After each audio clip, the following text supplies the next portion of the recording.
Remember, in the course of discussing movies, the host will spoil plots. You've been warned.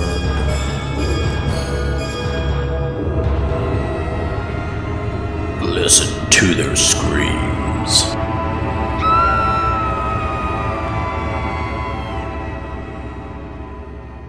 Greetings and welcome to Listen to Their Screams, a horror podcast that feels like you're chatting with friends. I am one of your friends, Dave. We're joined as always by our other friend, Ike. Ike, how are you? Hey, I'm doing pretty good. As always, I like to start this podcast out by saying something that I have experienced recently, and I have experienced the love and joy of Mellow Yellow Zero, so I wanted to share that with you all. There you go. Very good.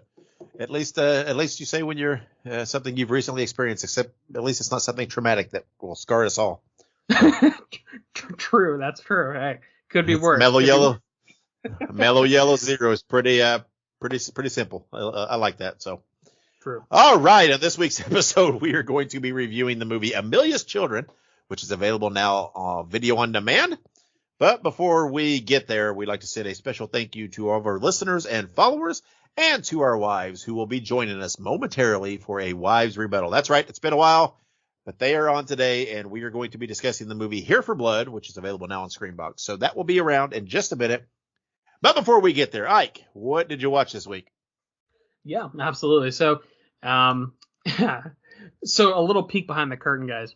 We actually recorded this once. Well, quote unquote recorded this once. We forgot to hit record. But good thing we did, because I just remembered, because I forgot something the first time around when we first recorded this. So Let me start off by saying I watched and finished the show The Good Place. It's not a horror show. It's a comedy, but it was really good. And then I started a show on Paramount Plus. You'll all know that I hate the app Paramount Plus because it is the shittiest, most jank app that I've ever used in my entire life. But the show is called Evil. It's pretty good. Sort of a paranormal crime drama type deal. It's very good. I believe there's 3 seasons and a 4th one, and the final one coming in May. So check it out if you want to. But also, I rewatched Saw X, and we actually rewatched Saw X for our my wife made me a Valentine's Day gift where it was movie horror dates, and Saw X was one of them. So what we made for dinner that was inspired by Saw, we made ham and cheese pinwheels, because of course the spirals, they're called ham and cheese spirals, but they're basically pinwheels made out of like dough. So those were good. And then the other thing was peanut butter haystacks, but they're called Find the Needle in the Peanut Butter Haystack, because of Saw 2 and the Pit of Needles. So, it was really good. The haystacks were made from chow mein noodles, which I had never seen before, so that was pretty unique. But yeah, overall it was very good. And I'm not going to say what we're eating with it, but I'm going to give a little spoiler for the next one. It's not going to be next weekend, but the weekend after that we do it. It's for Terrifier 2. So she came up with some really cool shit for that, like, matches it. So, but I'm not going to spoil it. I'm going to wait until we actually do it to talk about it. Well, I will say that I can't see how you can do that without mashed potatoes. But we'll see what happens there. So. We'll see what happens. All right. So I didn't really watch anything this week outside of Buffy. Continuing to watch through Buffy. I have mustered my way through the difficult 4th season. It's a little blah. But the 5th season is picking up, and is so far, I'm just a few episodes in, but so far is a little better. So I am plowing ahead with my Buffy watch. So if that concludes what we watched, I guess it's time for our weekly segment.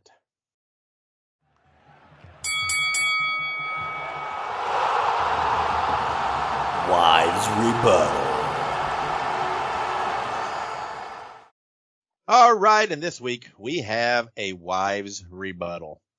Ike, I have a double of Johnny Walker Scotch here, and this is my empowerment to get through this segment. It has been a while. I think we have mustered up the courage, so let's introduce the participants. We will start with the less chaotic of the two. That is Ike's wife, Kayla. Hello, Kayla. Hi. And now, here we go. hailing from parts unknown, Miss Monica. Monica, are you there? Bring it, bitch. All right. Jeez Louise. All right. So this edition or whatever of Wise Rebuttal, we are going to discuss the movie Here for Blood, which is available now on Screambox. Ike and I reviewed this movie a few episodes ago. We really, really liked it. We thought it was fun. We liked the gore. We liked the humor. We liked the professional wrestling aspect of it. We just thought we liked Dee Snider as a severed head. We thought it was a lot of fun. But apparently, Monica and Kayla disagree with that, Ike. So, ladies, who wants to go first and tell us why? I think Kayla should go first because her thoughts are usually more cohesive and make sense. Okay, I can start. No. So. No one's going to argue that. Go ahead. No, go. So I actually just finished watching this because I wanted to rewatch it to kind of have a refresher. And I feel the same way still. Now, I don't think that this movie is like the worst movie in the world or extremely horrible or anything.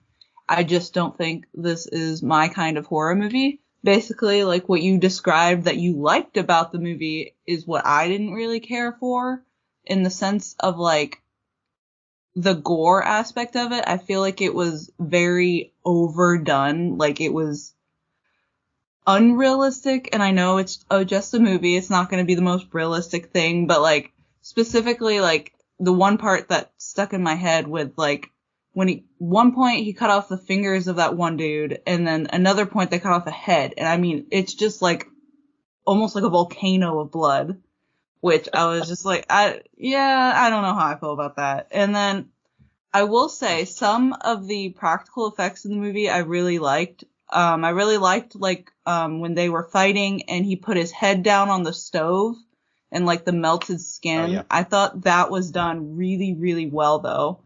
But a part that I didn't think was done well was like, for example, the head. I thought that whole aspect of the head was kind of weird, but then like I just feel like the head looked like something you could buy at like Spirit Halloween. Like I don't know, it just didn't vibe with me. To be fair, if there was a severed, decomposed head of Dee Snider, that's probably not a stretch of what it would look like. True. No, there'd still be hair on it. I don't know. Okay. Ike, are you ready? I think so. Monica, tell us what you think. I feel like everyone's like hanging on with their fingernails, like, what the fuck is she gonna say? Pretty much. Go ahead, though. Everyone's like, so Kayla, what did you think? And then they're like, take a deep breath. Did you notice how cohesive and calm and respectful her approach was?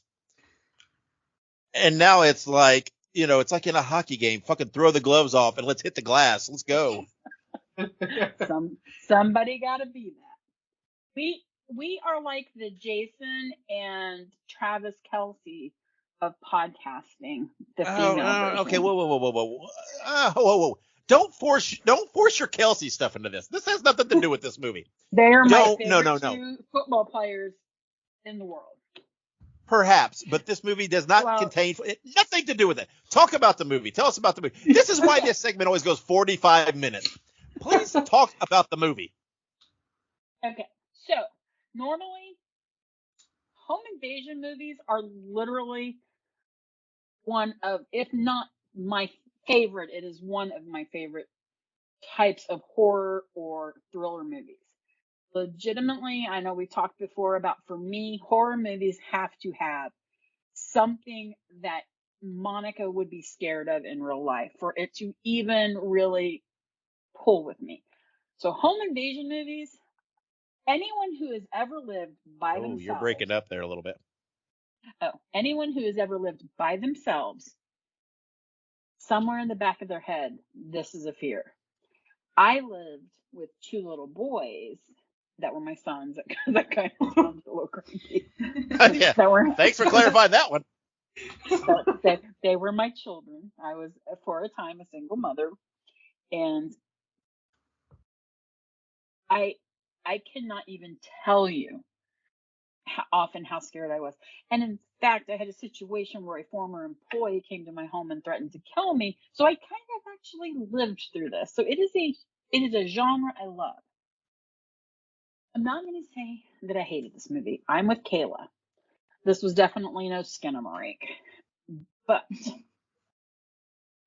Hold on. Can we just pause for just 1 second here, okay? Let me something you just said. You said you were a single mother and you were scared. Wait a minute, hold on. Am I giving you some sense of security? Do you think I'm going to protect you? Probably not, but I don't know. I mean, I know I have a baseball bat by the side of my bed, but if shit goes sour, we're all running. And no offense, but I'm probably grabbing the Shih Tzu pretty quick on the way out. Great. All right, go ahead. So anyway, especially if they have masks on, like The Strangers or something. I'm done. I know. Well, like go ahead, The Strangers, I'm glad you brought that up because The Strangers, one of my all-time favorite horror movies. That movie still, to this day, if I turn it on, I am like, it can still make me feel that same way I felt the first time I saw it. So home invasion movies, my jam. And I'm not going to say this was horrible. I typically don't like horror comedy mashup, so because it's hokey. But some of the stuff that happened, I chuckled at. The professional wrestling aspect, I totally dug. I mean, I don't know who knows, but Mr. Dave at one time was a part-time professional wrestler. So obviously that for me. But and it had some great lines. Like that one line when the little girl comes out from underneath the bed and she's like, "Is that guy dead?" So he kicks him. The guy groans and he says, "See, honey, he's not dead." Cracks me up, And and like when they came out and the guy and he's like, he basically was like, "You don't mess with the dude's car," when he saw his tires were slashed, because that was so Dean Winchester, which, by the way, that guy was in a episode of Supernatural. But I'm with Kayla. Yeah, I'm with Kayla. The gore was way over the top. I mean, we're not talking Terrifier over the top, but over the top. And No. We don't. Number one, you both have already committed cardinal sins in this podcast. Kayla, you can't use the line, "It's just a movie," because no, it's not just a movie. We don't agree on that motto. Number two, Monica, you're not allowed. You cannot speak ill of the Terrifier franchise. That is a quick way to get your ass kicked off this call. Thou shalt not fuck with Art the Clown. So true. Okay, I'm sorry. Art. So roll that back. Okay, you may have trouble with the gore. Don't use Terrifier as a bad example. So anyway, the blood was literally water. It had no viscosity. I don't expect horror movie blood to be literal blood, but if in 1950 whatever, when Psycho came out, they knew that it needed to be corn syrup. It needed a little viscosity. They should know in 2024. So like that. I agree with Kayla. The stove that was pretty cool. And another side note, Isaac, I happen to know that when you were little, you actually reached up and burned your hand on a stove and it looked like that face. So I love Dee Snider. Okay. The head was ridiculously stupid because, like Kayla said, you could have found something better looking at a Party Mart. But Dee Snider as the voice, that was like my 1980s self being like rad. But it needed to kind of pick more of a genre. It was too horror to be horror comedy, and it just was. So they were pushing that comedy. Like, who talks? A 10-year-old, number one, is not going to be that composed. I'm 50 and I may have wet myself. But he's talking to her like she's a grown up, you know, and the girlfriend gets in. She's like, here, we don't think you're going to use the knife, but if you have to stab someone, you do it like this. And mom and dad being in on it, I totally knew, you know, but, you know. Well, so here's a little comeback. First of all, is anybody else hearing Monica break up besides me a little bit? Not really. There's like Okay. I mean, every now and then there's like a little pause, but I think it's just because she's breathing. That's okay. It was breaking up a little for me. I'm just gonna say it's the gods protecting my ears. So a couple of things. Number one, from what I can recall from our review, Ike and I completely agreed about the stove thing. We thought that was one of the coolest parts of the thing. That, you know, one of the visually one of the best parts of the movie. Right. Yeah. We thought the head was funny and we liked it or whatever else. And I just totally lost my other thought. There was something else Monica said that I was going to respond to, and it's like usual with what she converses with. It's just it went in one ear and went right out the other. So Ike, what do you got to say? So a couple things. There are two things that I just have to say because that you said it, so I have to now say something about it. The blood in Psycho was not corn syrup; it was chocolate syrup. Fun fact. Oh, right. So I just had to correct it. I had to be the history corrector here. And then the other thing is that somebody needs to listen back to the episode where we had the wives rebuttal about Hush, because I almost distinctly remember Monica saying something to the extent of, are home invasion movies really horror movies, or something like that, or maybe it wasn't slasher movies. So I don't know. Somebody needs to listen back and say whether or not I'm right or not. Anywho, you are. I do not believe that home invasion movies are slasher movies. I just don't. Okay. That was the argument. Yeah. Okay, that was the argument. So, okay, I was just making sure I was hearing myself correctly. So, all right, we don't need to listen back to the tapes, guys. Anyways, but no. So, I mean, for the most part, I could definitely see where both of you guys are coming from, and I mean I would say that's pretty uncommon so far for our wives rebuttals. Is that for the most part, like I could kind of see where you're coming from. I think that the perspective of this is kind of what matters. I think for me and Dave, like the hokiness like makes the movie better. Like if a movie's like super campy and like it plays up on, you know, it basically sort of like something stupid, because this movie does. I mean, when they cut the guy's head off and it's just spraying blood everywhere and the woman's literally like screaming the entire time, I thought it was humorous. I thought it was over the top and just completely hokey, but it was hokey in a fun way. So I think that's really what this mostly boils down to, is that, you know, I guess me and Dave maybe have a little bit more of that, you know, I don't want to say that you guys don't like these kinds of movies, but I think I can safely say that you don't like the cheese factor of these movies necessarily. And I feel like Dave and I like the cheese. Yeah. We're very transparent. We like our horror with a little bit of extra cheese. I very much get into cheesy horror and everything. So yeah, this movie really played into all the things I like and I think are fun in movie with, you know, horror movies. So, but I absolutely knew watching it. I thought Monica will hate this movie. There was just nothing about this movie that she will like. Right. And, I was going to literally say, like, Kayla watched, just for perspective, when we watched this movie for the first time to review it, Kayla watched it with me then, but basically she remembered nothing about it because, like, she was like, yeah, I don't really remember anything about it. I just remember, like, it was there.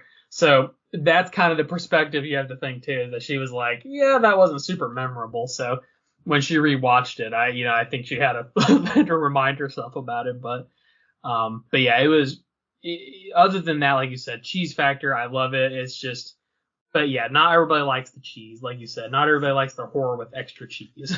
Yeah. And to speak back on one thing Monica said with the about knowing the parents were in it, that was one of the things Ike and I said in the review. The movie was a bit predictable. That was one of the downsides we did say of it.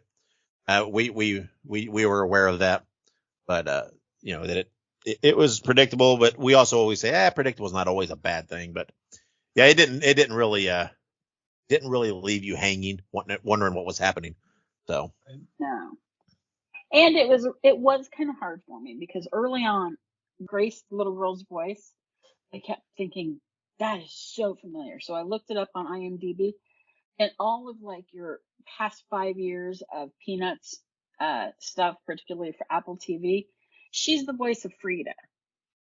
So I'm sitting here and I've got Frida in my head, and I'm looking at this little girl, and all this, and I'm like, man, it's hard for me when I do recognize people. It's kind of like, why Jamie Lee Curtis had such a hard time, early on after she went through, her initial Scream Queen, being able to be in other roles. It's why George Takei, his career has basically just been Star Trek. It's hard, sometimes if something it's just sometimes hard to have that happen. But so what is your guys' take? Because Ike and I, one thing we did point out, I don't remember I cannot think of the lead character's name in the movie now. But anyway, the main dude, right? What's his name? Tom O'Bannon. Yeah, Tom O'Bannon. Ike and I really thought, okay, so despite all the other things you said, we really thought Tom O'Bannon was a pretty cool character, and it had a lot of potential, and the way he was portrayed, and everything else. Now I understand maybe there are aspects of the movie you don't like. What do you think just of Tom O'Bannon and the job that Sean Roberts did with that? Somebody, one of you? I thought it was good. I thought he did a great job. I thought the little girl did a great job. I think she did good with what she was given in terms of script. Those two together were not at all unenjoyable. I liked the interaction. I liked, how in the beginning you see him like all professional wrestler and all this, and then like he gets with her, and because that's how people are, we tend to pigeonhole characters in movies, but in reality people are more complex. I mean, some aren't. Some people are, are not, they're as complex as like a one-celled organism, but so I thought he did a really good job, with the character. He probably even did better than what the writing gave him. Okay, Kayla, what do you think? I agree. Honestly, like rewatching it, I kind of get like Ash vs. the Evil Dead vibes, like the original, like OG one. Like just like the way his character is and the way Ash is. Like I feel like the characters are kind of similar. Yeah. But yeah, I think the little girl did well too, and I feel like they had really good on-screen chemistry. I think they worked really well together. Yeah, I agree. Okay, there you go. All right, well, at least we got that going for us. All right, so I go ahead. don't even think the script was bad. There was a lot of potential with it. There was a lot of potential. I just think it needed to decide if it was going to be horror or dark comedy. It tried to be horror when in fact I think it should have just switched over and went with dark comedy, been more of a Warm Bodies instead of trying to be a home invasion movie. Okay, well, I don't know. I think there's a fine line separating all that you're trying to take too hard a stand on. I know, and some movies can tread that line perfectly, but I just don't think this one did. Well, I disagree. That's the rebuttal, I guess. True. Yeah. No, I mean, we really, because we really enjoyed the movie. We thought it was fun. I believe in our review we did say it's not perfect, right? It does have flaws and this and that, but we found it really enjoyable, and overall that's how we gauge a movie. The gore part absolutely did not bother me. It made me chuckle. I thought it added to the humor. It was funny to me. I absolutely love the Tom O'Bannon character. I thought he was great, and I thought he did a great job. We like I said, we did feel it was a little predictable. We did point that out in our review. But that, again, it is what it is. I don't think this is the kind of movie that's going to give you a Sixth Sense, oh fuck kind of moment. And, so Ike, before we start to wrap this down in a reasonable amount of time, unbelievably, do you have anything else that you want to say in rebut to them? Really the only other thing, like you said, I mean, we basically kind of came to a somewhat similar-ish conclusion that, is not a perfect movie. We definitely will never try and make the claim that, Here for Blood is an Oscar-winning movie. But it's more about the enjoyability factor. Like you said, it was predictable, did have some cheese, but, for me, like one of the bigger things was that I got to see Sean Roberts in this. I talked about it in the original show, but, Sean Roberts plays Albert Wesker in the live action Resident Evil franchise with Mila Jovovich. So getting to see him again. Yeah, getting to see him again on screen was really cool. So that was a big reason why I think I enjoyed it as much as I did. So, yeah, I think that, this is not going to be for everybody. No movie is for everyone. And this movie is no exception to that rule. All right. Way to be political there, Ike. There you go. Yeah, way to tread the water there. Campaigning for office. That's so, right. I'm actually now looking, and that kid that played the pizza boy, he was also in the same episode of Supernatural as the other guy. So they must be friends. The other guy? Sean Roberts. I understand that, but what did he play in that episode of Supernatural? He was the wounded teenager that got in the shootout. Ah. So wait a minute. So hold on. Because these two guys were both in this movie and were both in an episode of Supernatural, you just automatically assume that somehow they're friends? That there's some form of pull happening, and they just both couldn't have got these parts based on their talents alone. Okay, listen. I went back and looked. The director, the writers, and the producers and the casting, none of them worked for Supernatural. The two of them were in the exact same episode of Supernatural. So typically, if I'm looking at point A and point B, if there's an obvious straight line, typically if one's a lead and one is a very small character, yeah, the lead probably recommended that person for that role. And Sean Roberts is friends with the writer and the director of this movie. So if two things look like they walk like a duck, they're probably both ducks. Okay. Or something just acting like a duck, but I don't know if there's enough information to make that leap, but okay. Way to go, pizza guy. Apparently you have no talent. You're just riding and following Sean Roberts around. You talentless shill. That's right. Didn't say that. All you're good for is being the fucking wounded guy in the one episode and the pizza guy in the other, and it's all because of Sean Roberts. Otherwise, you'd really be a pizza guy.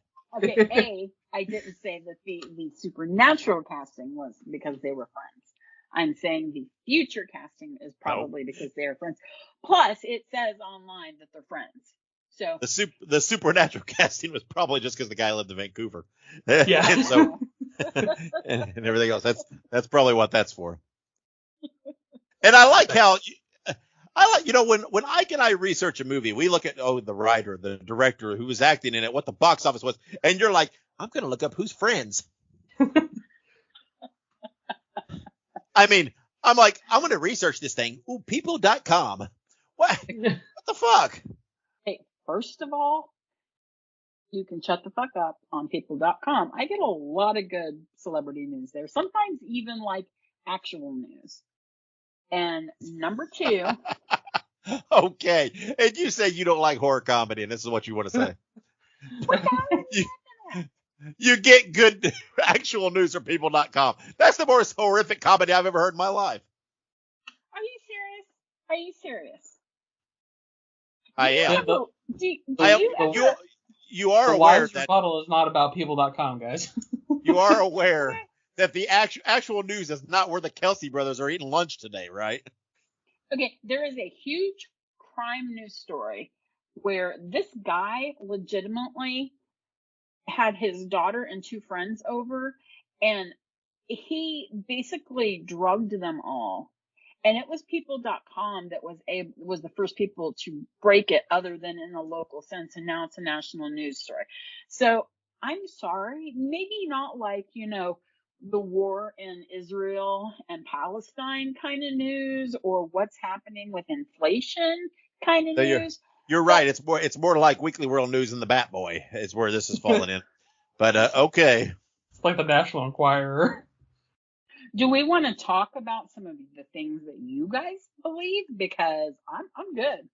We can talk. I mean, No, sure. We have a whole podcast on things we believe. I'm more confounded on how people.com looked into breaking any kind of news story. How does that happen? Were they like trying to hide in the bush and get a picture of some celebrity and like, oh, look what we found? How does this even happen? Seriously? And a lot of the time, I thought People was an entertainment outlet. It's not just entertainment. They do huge exposés. They do like the Go-Go Beach when all that started breaking. The Go-Go Beach? Kill-Go, you dumbass. I thought you said Go-Go. I'm picturing a 50s surf movie here. What are you even talking about? I don't know, but I think you're really overselling people.com here. When they legitimately, they were looking for a missing woman, and they start looking where she was last found, and as they're looking for her, they start finding bodies and realize there was a goddamn serial killer that nobody knew about, and he was burying the bodies like within so many yards of each other, in the high weeds on this beach. I mean, legitimately, that story was barely gaining traction. It was them going and working with the parents of the missing girl, because of course most of these girls were prostitutes, and since they were prostitutes, we all know that nobody gives a fuck. I mean, okay. Unless you're pretty and white and you get kidnapped, nobody cares. Hey, no, we're getting low. Time out here. Tighten up over there. Let's pause. What are you talking about? It is so bad that in California they had to create their own Amber Alert for other races because nobody was paying attention to anyone but white kids on the Amber Alerts. You get that, right? We are not disputing that. We agree with that. But what we're saying is that that's not the point. Yeah. Gotcha. Well, that might be the case. And look at your notes. What did you say the number one point you wrote in your notes was? I'm not supposed to get crazy. Oh, I thought it was something about, make sure you let Kayla speak or whatever else. And she said like 3 words, and suddenly we've gone into a tirade about people.com and the Go-Go Beach. I don't know what's happening here. Kayla, what do you think of people.com? I have never been to people.com, if I'm being honest. Oh no, you should, because I know you're a Taylor Swiftie, and they have tons of great information about her, like her concerts, her new upcoming album, what's going on with Trav. I mean, hey, Monica. Good God. Yeah. You're aware. This is about Here for Blood, right? She said no. We talked about that. I thought we were moving on. I mean, No. There's when we move on, you're no longer on the call. That's what happens when we move on. Well, you are on here to discuss Here for Blood. Okay, if you have exhausted your opinions and knowledge, then we need to wrap this up and say goodnight. Because when we move on. Let me impart a little knowledge. The Eras movie is going to be on Disney Plus March 15th. Oh my God. And her new album, what is it? Tortured Poet something? I can't remember now. I think that comes out in May. Oh, that's definitely torture here. Okay, so let's wrap this up. So I guess we're long past being done with Here for Blood, and although I'm feeling the urge for blood right now. No. So yeah, okay. I love you. So yeah, I bet you do. You have a peculiar way of showing it. I love you too, but I was actually talking to the cat. Oh my god. That just makes it worse somehow. Which cat are we talking about? The one that's a fucking terror that you brought into my life? We're not going to sidebar onto that shit, but. Arthur Morgan, yes. All right. Oh, Jesus Christ. So before we, yeah, that's the cat that I have to walk around with a little, a He little calls him Barn Cat. Yeah, I have to walk around with a flask of holy water just to make sure to keep him at bay. But so, all right, so let's wrap this up because again, I said these things go 45 minutes, and here we are, fast approaching. We're over 30 because somehow we've got talking about. So we got about 12 more minutes, Kayla. Nope. We sure don't. What do you want to talk about? Remember who's controlling this call here, and how easily I can end the sucker. Yes, and we all know. We damn well better. All right, so let's wrap this up. So, just out of curiosity, I don't remember what we rated it, but out of curiosity, if you were to rate out of 5 screams Here for Blood, Kayla, what would you rate it? I'd go 2.5. I think I'd go okay, 2.5 Monica? too. Yeah, I think 2.5 too. That's kind of generous for Monica. But I told you, my problems with it weren't necessarily enjoyability. I get it. We heard it all. We don't need to rehash. We don't need to circle back around and retread because otherwise we'll just fucking wind up back at people.com again talking about nothing relevant. So occasionally E-Online is pretty good too. Occasionally. That's great. There is not enough scotch in this glass for this conversation. So okay, so Kayla, Monica's talked about 20 minutes. So literally, if you've got about 15 coming, if there's anything you want to talk about, we could stay on for 15 minutes so you can catch up with the person whose number one note on her list was, don't hog the conversation from Kayla. And she did anyway. Don't be crazy. So I guess the only thing I have left to add to this, and I just have a question about it, okay? Did we think it was Stefussy? I listen. I'm not gonna lie. Hey, I think Tom O'Bannon was very Stefussy. Absolutely. I agree. Dude was jacked and looking good. I mean, yeah. And they put the extra small shirt on that dude to make sure those guns. So at least they put a shirt on him. That one guy that played Loverboy, I think his name is Channing Deckard. He's a wrestler on TNA, and he thought he was Stefussy, but he was not. He thought. Yeah, he thought he was. Okay, well, I suppose. But to answer the question, I don't know if the movie was Stefussy, but Tom O'Bannon is definitely Stefussy. Yeah, no doubt about it. Absolutely. Agreed. What about you? So there we go. Did you think it was Stefussy? I agree. Tom Bannon is definitely Stefussy, but the movie, no. Yeah. So I think that's a 4 out of 4 on Tom Bannon and the Stefussy. But well, amen. Technically, Sean Roberts is the Stefussy, not Tom O'Bannon. But True. Remember the motto. There is no. It's just a movie. It's Tom O'Bannon. Okay, well, when you hashtag it, don't tag Tom O'Bannon. You tag Sean Roberts, and maybe he'll be like, "Hey, look, they think I'm Stefussy." Okay. I'm going to hashtag it. People.com sucks is what I'm going to hashtag. But, all right, so let's wrap this up. Once again, thank you for coming on and doing whatever this was. I don't even know at this point. At somewhere, I think there was some movie discussion, and as usual, Monica says, "Here, are you driving? Let me take the wheel and run us off the fucking cliff." So, but she ran us off the cliff and straight down and landed us on Go-Go Beach. And that's where we are. So we're going on our next vacation is Go-Go Beach.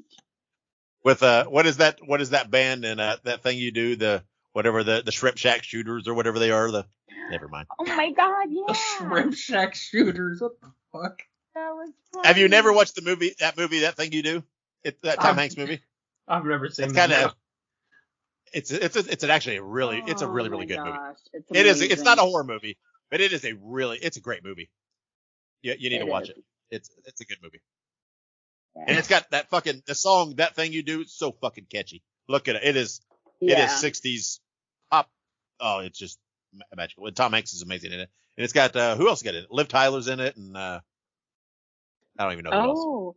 Oh yeah, Tom Hanks. Oh my gosh, Tom Everett. Anyway, it's a good movie. Who else? Anyway, though, who cares?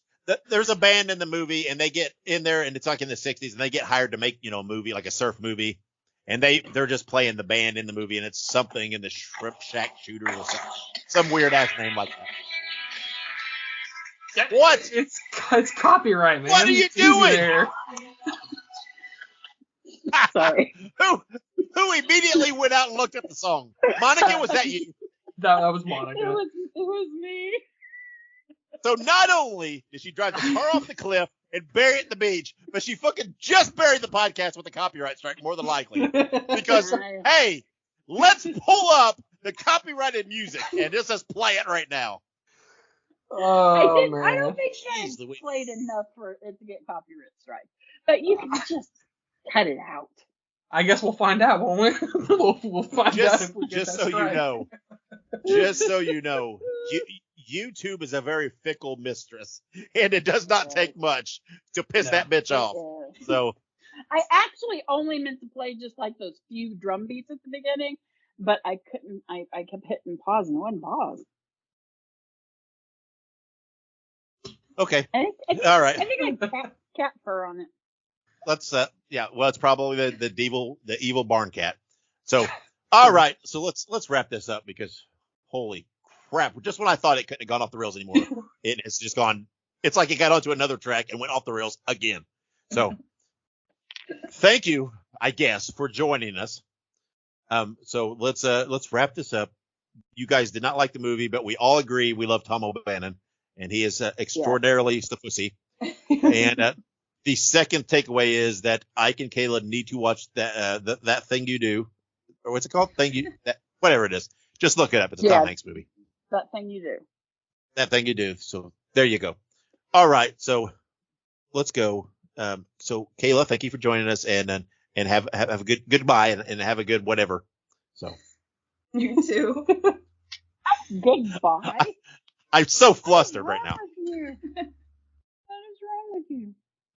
Do you really want me to answer that question in a public forum right now? Probably not, but Monica. Thank you. Yeah. Thank you for joining us. And I feel like that's not sincere, but okay. And doing whatever this was, and eating up 40 minutes of our podcast. Ike and I have to literally cram everything else in like, I don't know, 20 minutes now. I'm just joking. So, all right. Goodbye, Monica. Goodbye. Goodbye, guys. Bye. Mm-hmm. We're going to take a break. And then when we come back, I hopefully will have a refill of scotch, and we're going to discuss news and something a little more calming to our blood pressure. So everybody just stick around. Not you, Monica. Not you. Make sure you subscribe to Listen to Their Screams on your favorite podcast platform. Also, make sure you look us up on social media. We're on Facebook, Twitter, Instagram, Letterboxd, TikTok, and Slasher. All you have to do is look up Listen to Screams. That is Listen, the number 2 and Screams, and you can find us there. Also, make sure you go and buy yourself a Listen to Their Screams t-shirt. You can find all of our shirts at tinyurl.com/Screams Shirts. Spread the news. Spread the news. Spread the news. And we are back with the news. All right. Gonna have to shake off that wise rebuttal. It wasn't as bad as the last one, I think, which was about Hush, but or even Skinamarink. Mm-hmm. Those were fun. But in any case, Here are some little tidbits of juicy news for you all. Starting us off, Night Swim is going to video on demand March 12th and Blu-ray and DVD on April 9th. We've reviewed Night Swim, so if you want to check out that official review, you can check that episode at a later time. But if I remember correctly, we were kind of lukewarm on it. It was just all right. Wasn't anything special. No, we were. I thought it was disappointing to kind of kick off the horror for the year. I think it's one of the first things we reviewed this year, and it was a little disappointing to me. But it's going to be out there. Everybody give it a shot and see what you think. Yep, absolutely. And in better news, A24 will be releasing Maxine in theaters July the 5th. That is obviously very exciting. We've been kind of waiting for a release date and everything else, so it's really nice to have that official July 5th release on the books for Maxine. So I'm super stoked for it. I am too. I think I'm gonna like this much more than Pearl. Yeah. Again, I think last week we kind of spoke of it, that it's filming and everything, and I really liked X a lot. Pearl was so it didn't catch me as much, but I think I'm gonna like Maxine a lot more because I think it's gonna feel a little more like X than Pearl. Yeah, I think so. I honestly, and I think last week what we talked about was that I cannot remember the guy's name who made these movies, but he was talking about maybe doing another movie after Maxine, right? Mm-hmm. That's the talk, that he's got an idea. I think is it Ty West? I think he's got an idea. Yeah, got an idea for a fourth. So that's the word. Mum's the word, as they say. All right. Also, in very good news, the new Final Destination movie has begun filming and has an official title of Final Destination: Bloodlines. The movie is set to release in 2025. Dave and I both really like the Final Destination movies, and I think this would be, once this movie comes out, it'd be a good option, or a good opportunity, I should say, to rank the Final Destination movies. So you guys can expect that next year. I think that this will be good. I think it's time for them to come in and do another entry to this film franchise, especially with all of modern technology and everything that's new. Yeah, I agree. And they did, when this information was put out there, they did put a note that they are fully aware that Bloodlines was used by Pet Sematary recently, the not so great movie that we reviewed. But apparently they've been using the name Bloodlines for several years as a working title for this, so they're going to stick with it for now. But there is a chance that the Bloodlines portion will change before the actual release. We'll see what happens there. But whatever case it may be, I'm excited about another Final Destination movie. Yeah, absolutely. And like you said, a lot of times with these working titles, that's what they'll use for a little while, and then it ends up flip-flopping to something else. You never know. Yeah, I mean, the Pet Sematary Bloodlines was straight to streaming, so I don't know. I don't even know if it'll be that big a conflict for them to worry about, but we'll see what happens with it. Absolutely. All right. Moving on up, we have Winnie the Pooh Blood and Honey 2 is getting a limited theater release March 26th to 28th. No word on video on demand or streaming releases yet. I actually, weirdly enough, I remember last year or whenever the last one came out, we talked about potentially watching and reviewing it, but like nowhere had the movie near us. I actually checked AMC near me, and there is one of my AMCs is getting the second one at the end of the month as like a special screening type deal. So I may be able to watch it when it comes out. There's an AMC. Yeah, there's an AMC fairly close to me that's within a half an hour that's actually got this one. And there was, like the last one, like you said, there was nothing even reasonably close to me. But yeah, there's I am aiming to try to go see it. I really want to see it. So I don't know what to figure it out. This is not a movie that Monica will want to go see with me, but I would love to go see it. So hopefully maybe we can make it work, and so we can give a quick review based on the theater and not have to wait for it to come to video on demand or streaming or anything. Yeah, absolutely. But we shall see. We shall see. All right. So we only have one birthday this week, but it is timely. Speaking of our conversation about Ty West and his films, March 9th, 1986, we have Brittany Snow from X and Prom Night fame. I believe Brittany Snow is also in Pitch Perfect, if I remember correctly. Mhm. So, Yeah, she's in the Pitch Perfect. There you go. But, we obviously liked X. She had a good part to play in X. She played Bobby Lynn. And I know that she died in X, but it'd be interesting to see if they could do like some like flashbacks or like some like spectral entity in Maxine or something for her. That'd be cool. Yeah, never know what's going to happen. She was enormously funny in the Pitch Perfect movies, though. I think she was the one that, what was it, vomited or puked or something? Or, Yep. Yeah, so she was. Those movies are pretty funny. So. No, yeah, I thoroughly enjoy the Pitch Perfect movies. My wife actually was who showed them to me when we got together because I'd never seen. I think I'd seen the first one maybe, but like she showed me the first two and then we went and watched the third one in theaters when it came out. But yeah, they're interesting. It's weird that they hold such a weird place in pop culture because they have all these like very popular songs, but they also have like a huge cast of very famous people too, which is probably helps. Yeah. Yeah, they cast very well for it. I love Anna Kendrick. I think she's hilarious. Yep, Anna Kendrick. She has Rebel that. Yeah, Anna Kendrick has that very matter of fact humor about her, right? Where it's just like it's not in your face, overtly blatant. You know what I mean? It's very I don't know what you would call it. Everyman comedy. It's I like it. It's very subtle but yet very funny. Yeah, no, absolutely. Honestly, I'd love to see like Anna Kendrick in like a horror movie, but I don't know if she like just doesn't do horror movies or if that's just not like her jam because I can't think of a horror movie she's ever been in. I don't know either. Seems weird that I don't know. But you got to think. I don't know. But she kind of got her big thing through Twilight, so she didn't. I guess she since then she's probably had her pick of what she wanted to do. So True. I don't know. I take I guess that back. Maybe. Well, I was gonna say she was in Life After Beth, which is a horror comedy. So I don't know if that necessarily counts, but that is something. I guess that's dipping the toe. Right. That's dabbling, right? But in any I case, want some full bore.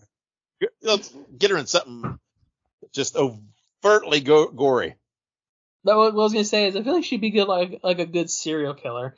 Like I feel like she could use like that very matter of fact comedy to like be like the ultimate twist at the end of a movie where it's like revealed that she's the killer or something like that. I'm telling you, the absolute, the funniest, nicest, best people always make the best villains. Exactly. That's kind of what I was thinking. But anywho, if anybody wants to take that idea, I'll pitch it to somebody famous. Just let me know. Go for it. Right. But upcoming movie anniversaries, we have a few here. March 9th, 1984, Children of the Corn. Dave and I have talked about Stephen King, and we've talked about this movie as well. Children of the Corn is a very good movie. I quite enjoy it. I rewatch it occasionally. I think we talked about it not so long ago when there was that other Children of the Corn movie that got released that was just very poorly made. Yeah. Yeah. Oof. Yeah, exactly. But anywho, I love the original. I really love the original Children of the Corn. There's like 50 million sequels, and none of them are just worth salt. But the first one's great. No, yeah, absolutely. None of them are worth really even watching, honestly, other than the first one. But in any case, and actually, this next movie anniversary made me realize that I skipped something in the news. But March 9th, 2018, Strangers, Pray at Night was released. And then the news bit that I missed, and this is very timely, the new trailer for The Strangers Chapter 1 has been released. Dave and I both watched this. It looks amazing. It does look very similar to the very first movie, but I think that may have been the intention. To make this movie very similar and then to expand upon it even further in the next two films that are planned. But yeah, I love Strangers Pray at Night, and I'm very excited for The Strangers Chapter 1. Me too. I mean, they kept. I think they may have altered the line a little, but they kept that creepy line at, why are you doing this? And it's because you're here, or whatever. That always wigged me out. But yeah, it had the same feel and vibe to me. It felt, I don't know, I liked it, and I'm looking forward to it. And hopefully it's good, and hopefully then when it spins out into the next two, it really keeps it on. But yeah, I'm looking forward to it. I do. The Strangers is one of the creepiest damn films ever. Yeah, absolutely. So very excited to see it get a new release and everything else. So moving on up, we have March 10th, 2023. We have Scream 6. This, of course, is celebrating its 1-year anniversary this year. And, we enjoyed the film, but it definitely was not living up to our expectations of where we thought the film was going to go.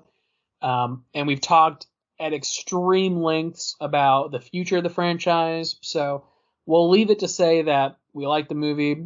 We're happy to see that it's having its 1-year anniversary, but we are not exactly happy with the direction in which the series is going.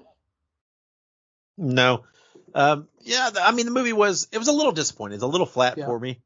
Again, I don't know, kind of the reveal in the end, it was a little flat, but I was hopeful, but yeah, obviously there's a lot of chaos going on now. But Scream 7 apparently is not completely dead yet. And who knows what's going to happen. They're trying to get people on board and salvage something. So who knows what's going to happen, but it is the biggest roller coaster right now in movies, trying to keep up with what's happening with the Scream franchise.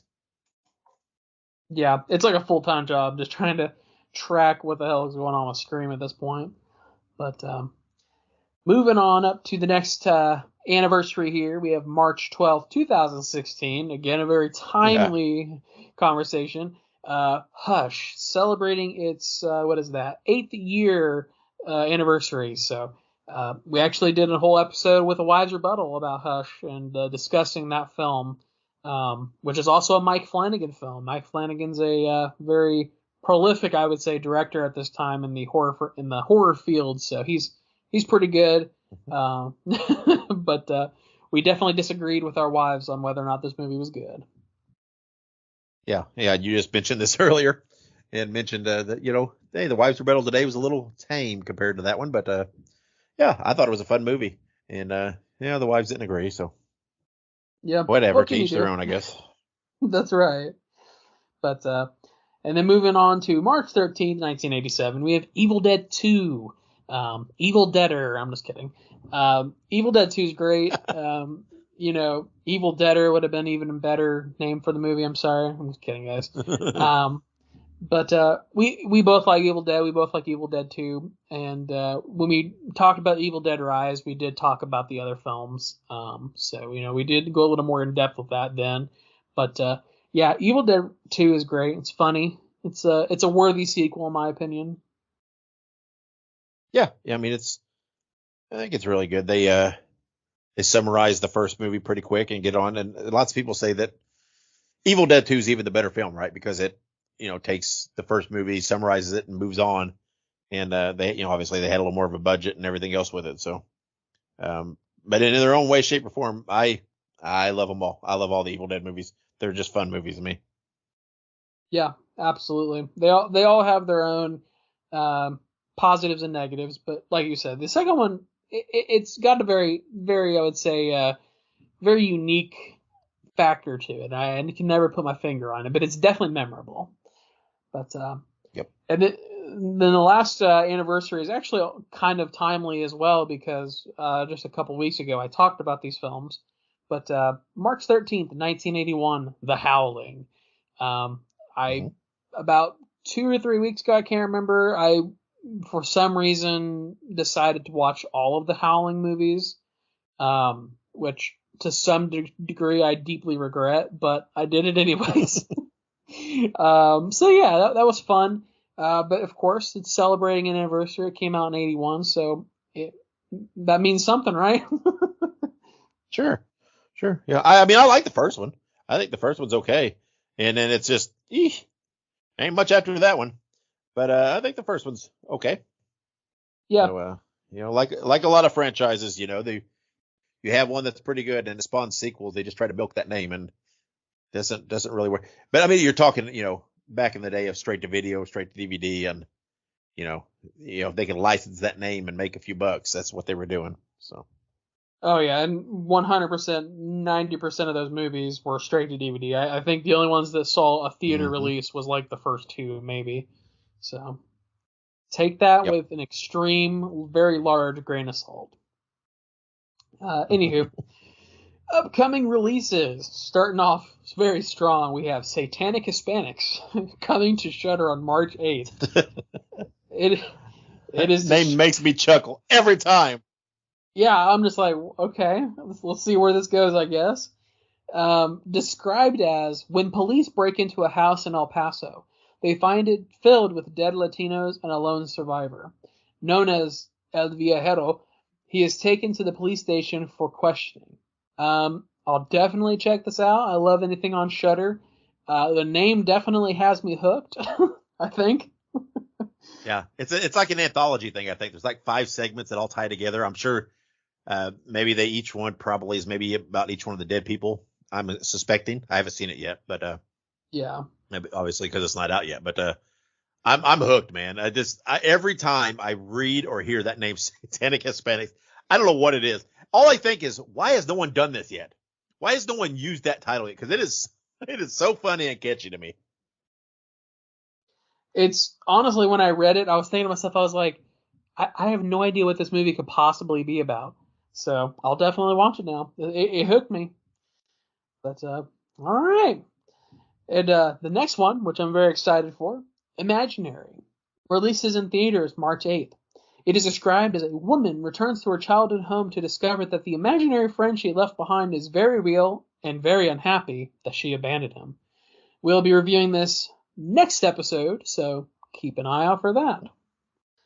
Yeah, this is one of the movies one of the movies I think when we talked about upcoming movies for 2024 that I was super excited about. There's something about this concept, just really, I don't know, man. It sounds cool. Yeah, I think it'll be good. I think it's got the right premise. The trailer, sometimes when I watch it, it kind of borders on either this is going to be really good or it's going to be really stupid. So I'm hoping it's on the former. It's on the really good side versus the really stupid. So we'll see. I'm optimistic. Same. Yeah, same. But I was optimistic about other movies, so I'm going to try and keep that optimism in check. That's true. But true. All right, we have one last release. We have Followers coming to Screenbox on March 12th. It is described as a year after surviving a brutal attack, a social media influencer and her friends find themselves once again in the crosshairs of a dangerous and relentless dark web cult, thirsting for retribution and willing to stop at nothing to get it. I think that the social media aspect of horror films is starting to expand a little bit, and I kind of enjoy it. I think it really hones in on a very niche subject, but it's very interesting. So I'll check it out. I'll check out anything on Screenbox. Sure. Yeah, sounds good. Yeah, I'll watch it. No doubt. There you go. All right. That pretty much does it for our news, birthdays, upcoming releases, and anniversaries. If you haven't yet, make sure you follow us on all social medias. You don't want to miss out on anything that we might have to say about anything. So we release all of these little updates when they happen, and we talk about these things on there, and we sometimes even do polls. So you don't want to miss that. So No.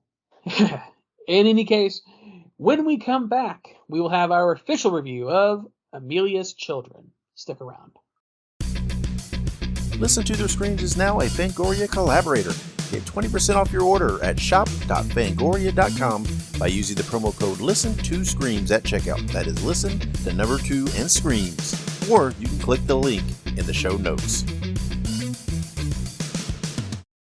All right, and we're back here on Listen to Their Screams, and it is review time. This time it is Amelia's Children, which is available now video on demand, written and directed by Gabriel Abrantes, starring Bridget Lundy Payne, Carloto Cota, and Annabella Moreira.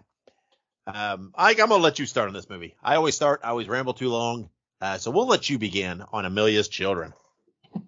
All right. So I will say this. We're going to start from. Let's start with the cinematography. That's where we'll start. I think this movie had an exceptional cinematography and filming. That's not to say that the rest of the movie wasn't decent, but I really have to say that the B-roll and some of the background shots were really great. The cinematography is really nice. Everything was very clean. There was nothing about this, the filming of this movie that I thought wow, this is really shitty, or oh wow, makes no sense. Everything seemed very fluid, and I really wanted to point that out just because it was something that I really was wow, this is nice. Everything seems very cohesive. As for the movie itself, it was actually pretty decent. I will say that in terms of content, the bare bones explanation without giving you the full everything. Basically, Edward takes a DNA test, finds out that he has family in Portugal, specifically a twin brother and his mother. He goes to Portugal and just weird shit ensues. He brings his girlfriend with him, and basically everything is not as it seems. His brother and his mother have very, very, very sketchy and very disturbing ulterior motives. This film dabbles in a lot of different areas. But the best thing I could say is that this truly boils down to a very weird, witchy woo kind of storyline. Basically, the entire thing can be summarized that the mother is a witch who is trying to regain her youth, and I will not reveal how she tries to regain her youth. We'll probably talk about that in just a second. But overall, I thought the movie was good. It had some pretty decent scares, even very early on in the film. Basically very early on in the movie, they kind of make you believe that the main character Edward is either not all there, maybe he has schizophrenia, he's having hallucinations. But it's not quite a hallucination. It's he's being called home, if you will. And his brother, again, is his twin, but he's very sketchy. And the story, it's very clean. I mean, there's not anything too terrible or crazy about it. It was very point A to point B. There was nothing that that was so glaring that I was wow, that's just shit. What the hell's going on there? But I think the thing that this movie really did that topped it off for me, that made me say, what the fuck did I just watch? And I think Dave probably knows what I'm talking about, is the scene where the mom has sex with her son. That was that was the part where I was all right, this film took a step from being just spooky and scary into a whole just mind fuck. I was what in the actual hell is happening right now? This movie earned its R rating. That's for sure. This movie earned that R rating. But it was supposed to be a shock factor. It was supposed to be shake you and just be whoa, that just happened, didn't it?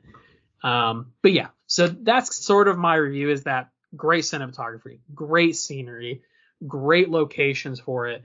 The house was really perfect. It was kind of eerie, but normal seeming at the same time. And, the family almost seems like a normal family, reconnecting with the lost loved one.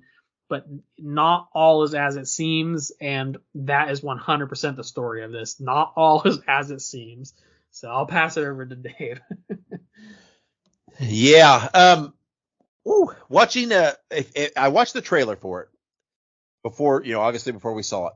I just had a gut feeling where they were going to go with this, because in the trailer they teased that call that they received from the DNA place or whatever it was. So I had this weird feeling, but it did not make it less disturbing and creepy.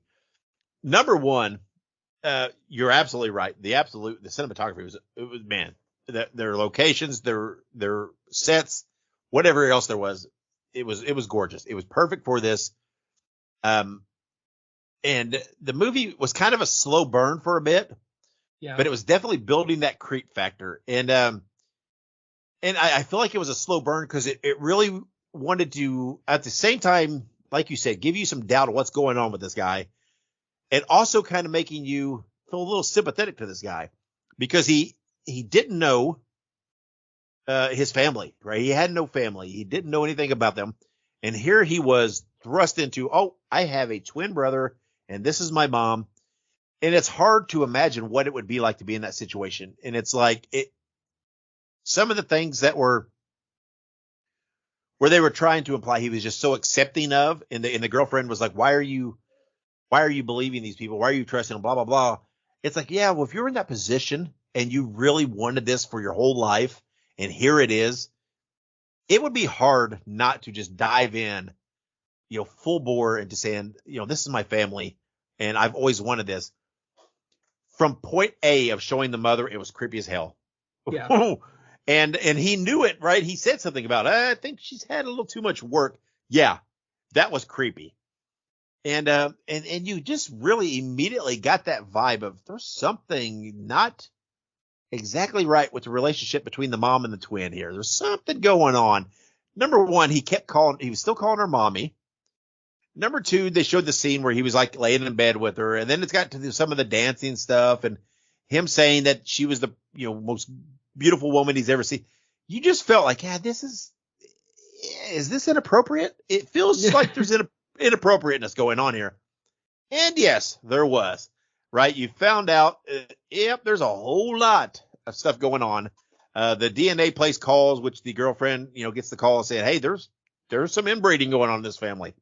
There's definite signs of this. And it's like, man, there are certain topics that when you touch on them, it's an instant just cringe, right? And this is one of them. And it just, no matter, and they didn't put it in there. It wasn't like one of those factors where they just threw it in there just to try to make you cringe, right? It fit the story. It's kind of the vibe you knew was coming. It's like they were building to it, and it was just confirmed. And but it was so creepy. But I just love how there was all this little teasing building up to it with the mom and how weird it was, right? Where she's talking to the girl about being in the U.S., the United States, but it felt like it was a long time ago the way she talked, and some of this different stuff, and then it's like things were happening, and the girlfriend was like, something's wrong here. I think we need to go. And then the mom was like, why are you trying to destroy this? Why are you trying to take? So it was like building to this place of, okay, something's weird, but you feel for these people, right? Because there's something. Yeah. The kid was taken, so you're almost like, it's like you're just made to feel a little bit sympathetic for them immediately, and then they start dropping one thing after another. It's like every time they talk, the mom and the brother were just somewhere listening, and it just was kind of creepy.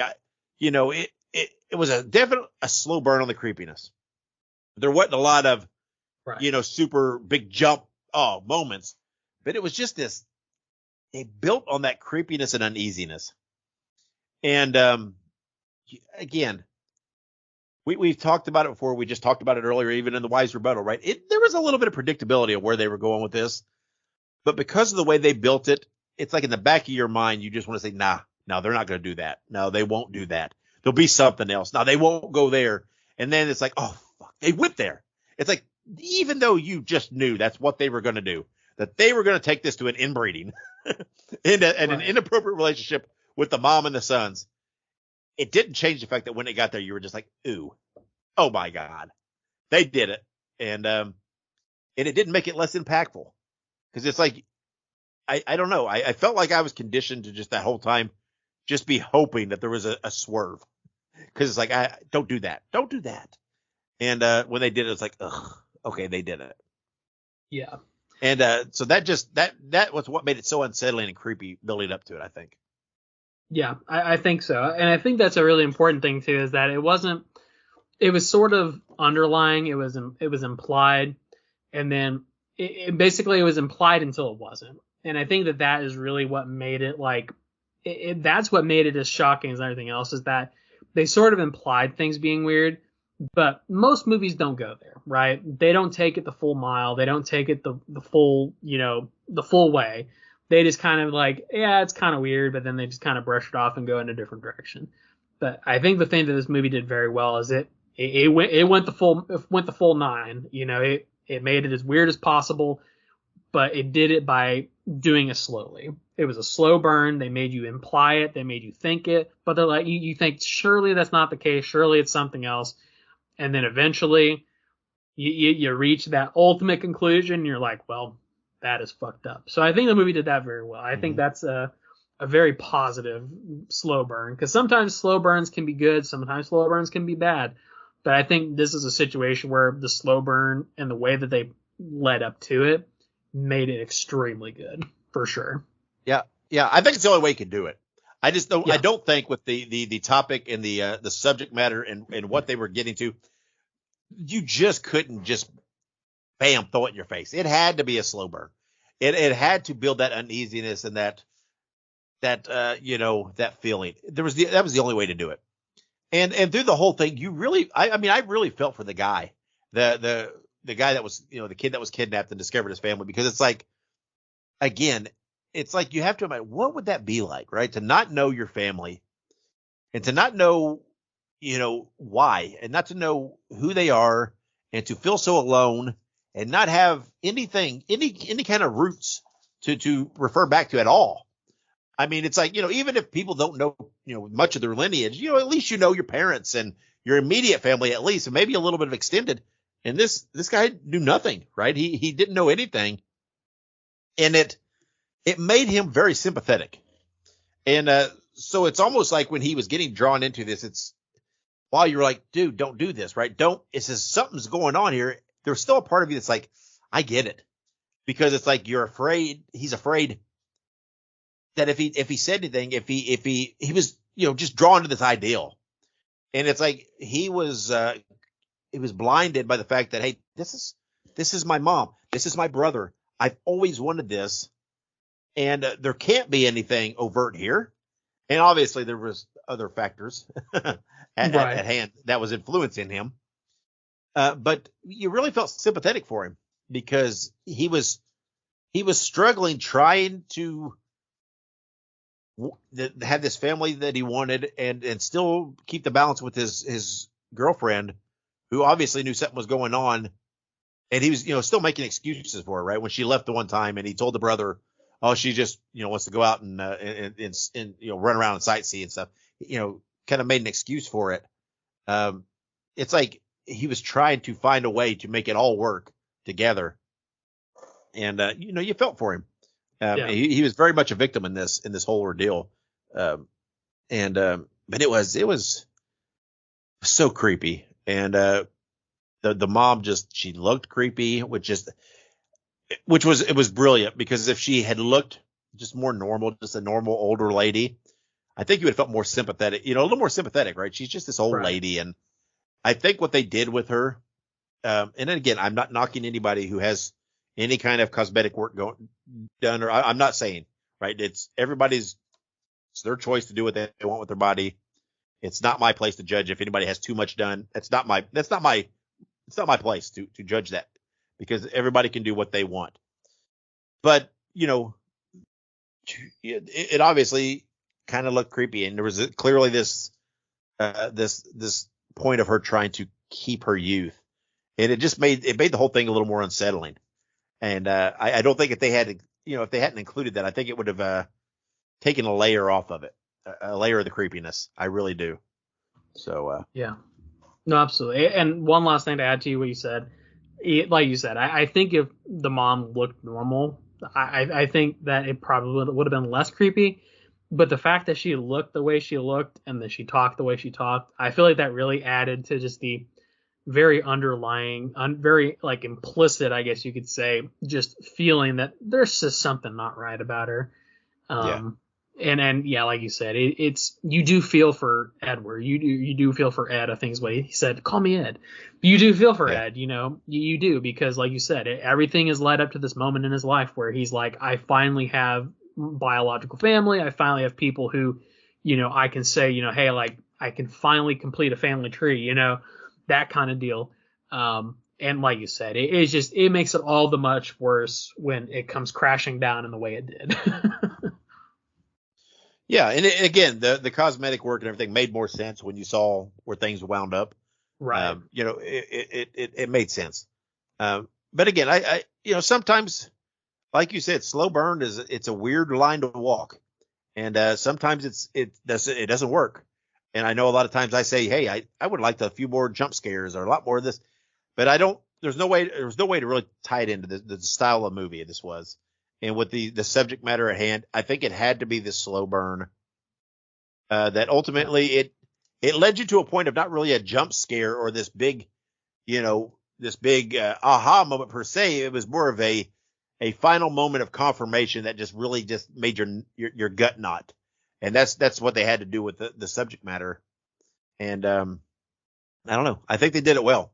I think it was, again, it was, it's a tricky subject matter that not a lot of people are ballsy enough to go with. And they did. And, I think they did okay with it. Yeah. I don't think it was a masterpiece. I don't think it was a perfect movie, but it was enjoyable. I don't know. And again, this is not a knock on the movie. I think it's just more of more of an indication of the type of movie it is. I don't know that it's a high rewatch kind of movie. No, it's not. Yeah, I don't think it's at least not for me. And again, that's not a knock on it. That's just it's just the subject matter and the way they approached it. It won't work quite the same way once you've seen it once, and it won't have the. I'm not saying the same enjoyability, just won't have the same impact. So it's not one that I'd be starving to see. Again, so. All right, so let's rate this sucker out of 5 screams. Ike, what are you giving it? I think that this movie. Ooh, I was thinking about this a lot because I feel like I give every movie the same rating, especially movies that I feel like are good but aren't perfect. So I feel like I always kind of go for the same. So I guess I'm gonna go for the same. Kill me if you want, but. I'm going to say 3.5 out of 5. The reason I said 3.5 is because 3, it's like a middle of the road. You enjoyed it. It wasn't, horrible, but it's just a middle of the road movie. But a 4 is like Terrifier 2. That's what we gave Terrifier 2. We gave Terrifier 2 and Skinamarink and so many great movies a 4. Evil Dead Rise. So it wasn't a 4, but I didn't think it was quite a 3. So I kind of middle, so 3.5 out of 5. And I'm sticking with it. All right. Well, there you go. I'm just giving it a 3 out of 5. Again, I thought it was fun. I think again, it was an impactful kind of movie to me, but because of the lack of rewatchability, I think it kind of lost a little tick for me. And again, it's not because it's a bad movie. It's just the way it is. It's just that type of movie. So, I think that kind of impacted the funness, so to speak, for me. So I'm giving it just a 3. So a average of 3.25 for the two of us. Again, it's one of those movies that if you like horror, especially if you like creepy, kind of unsettling horror, it's a good one to watch. It's not the kind that's going to, there's no blood, there's no slasher, there's no, make you jump and piss your pants kind of shit.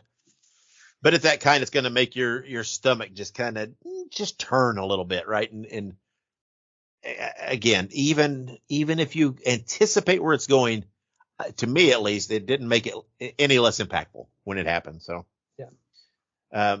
But well done. I hope this comes. It's like I said, it's video on demand right now. Hopefully, it'll come to a streaming service pretty soon, which will open up the doors to for a lot more viewership.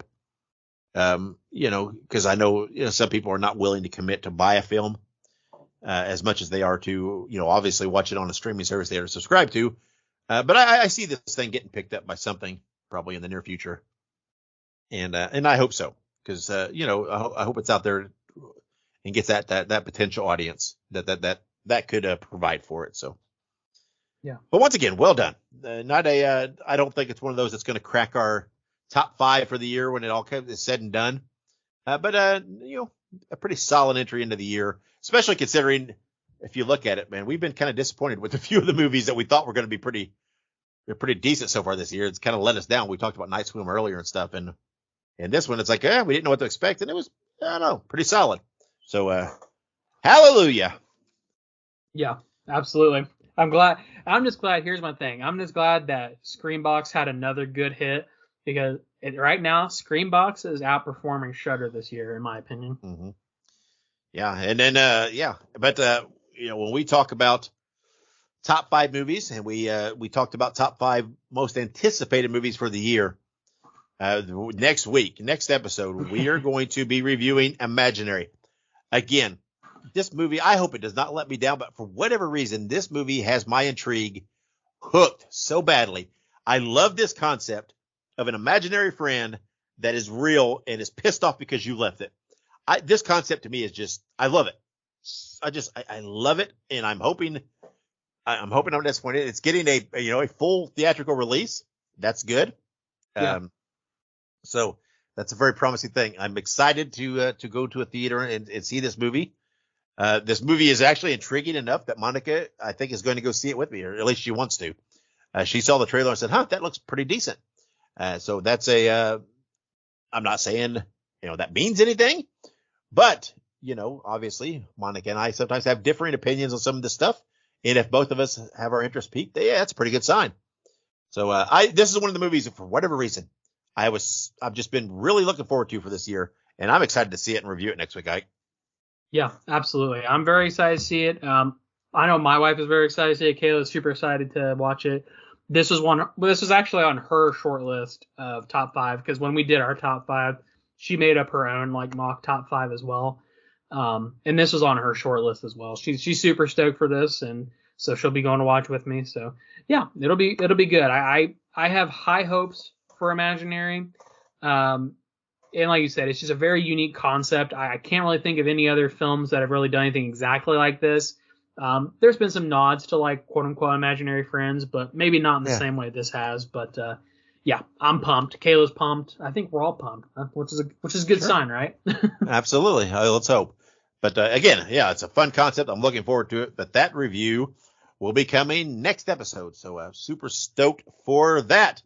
But until we get there, Ike, this has kind of been a long episode, which the Wives Rebuttal episodes typically are. But before we close this out, anything you want to add? Honestly, I don't have a whole lot this week. I think we got it all out in like you said, the super long episode. But what I will say is, try out Mellow Yellow Zero if you haven't yet, or if you don't like zero drinks, just drink Mellow Yellow. That's my endorsement here. If Coke wants to endorse us, hey, I'm all for it. I'm a Coke guy. I like Coke Zero. Coke Zero is by far the superior of soda for me. That is my go-to drink. And I know there's going to be a lot of people that would burn me at the stake for this, but I have always preferred Mellow Yellow over Mountain Dew. And same. I always have. And I've always been a fan of the Mellow Yellow Zero. But to me, like I said, the go-to Coke Zero is my go-to. Besides, I like sweet tea. I'm a sweet tea guy, but I try to keep that in moderation because of the sugar. But my go-to soda is always Coke Zero. See, another Coke product that I prefer than another product is I prefer Mr. Pibb to Dr. Pepper, and because they're very similar in some ways, but Mr. Pibb, in my opinion, is better than Dr. P. Yeah. I've not had I always liked Mr. Pibb, but I haven't had one of those in forever. Or Dr. Pepper. I haven't drank either of those in a while. But I always liked Mr. Pibb, but I don't know what is Sunkist? Is Sunkist kind of their own thing? Is that part of the 7-Up RC Cola family of stuff? Sunkist and A&W and RC, they're all kind of the same thing with 7-Up and all that good jazz. Yeah, I do like me some Sunkist. So fun fact, I used to work for 7-Up, so I used to drink a lot of Sunkist and RC Cola.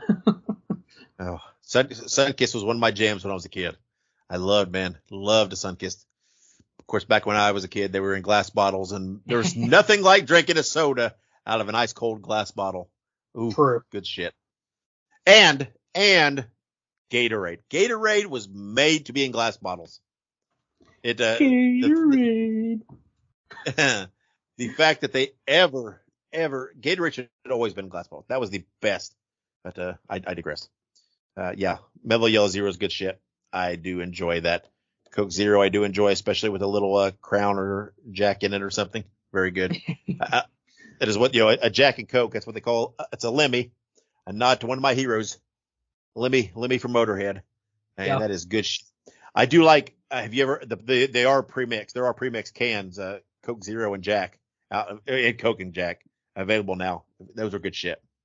I have seen those, but I've not tried them yet. I'll have to give them a try They're good. sometime. They're good. I like them. The Coke Zero and Jack's good shit. I like it. So yeah, we have ventured off the path here. So It happens. so all right, let's close this sucker out. Thank you to the wives for coming on and doing the rebuttal. I suppose, even though I'm gonna have to go take a couple of ibuprofen for the headache. But the scotch has helped. But get me through. No, I kid. Thank you for coming on and voicing their opinions. It's always fun to banter and discuss it with them, and it's always a good time, and the listeners seem to enjoy it. So, I guess in closing, go watch Amelia's Children. No matter what the wives say, go watch Here's for Blood, and when it releases this weekend on theaters, go see Imaginary. So whatever it is, just go support horror, especially if it's in theaters. Go support it. That's right. So until next week, when we will be reviewing the aforementioned Imaginary, wherever you go and whatever you do, be good, be safe, and have many pleasant nightmares.